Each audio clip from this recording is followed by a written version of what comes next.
Hello friends, তো আজকে আমরা দেখবো অর্কিড গাছকে কী করে ফার্টিলাইজ করতে হয়। এটা আমার একটা সুন্দর অর্কিড গাছ, তো একে আমরা আজকে ফার্টিলাইজ করব, সার দেবো।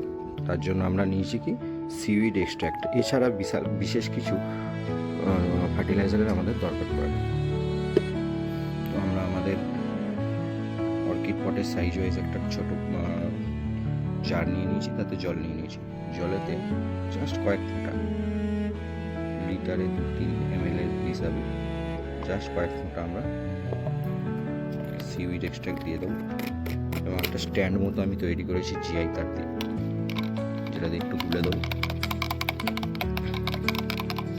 দেন স্ট্যান্ডটাকে রেখে তার মধ্যে অর্কিড গাছটাকে এইভাবে বসিয়ে দেবো, পটটাকে এইরকমভাবে 10 থেকে 15 মিনিট করে আমরা আমাদের কাছে যত অর্কিড গাছ আছে আমরা বসিয়ে রাখবো। 10-15 মিনিট পর যখন দেখবো যে গাছের শিকড়গুলো এরকম সবুজ সবুজ হয়ে গেছে, তখন আমরা বুঝে যাবো যে গাছটা প্রপারলি জল শোষণ করে নিয়েছে। এবং আমরা গাছটাকে তুলে যে কোনো একটা ব্রাইট শেড এরিয়ায় রেখে দেবো।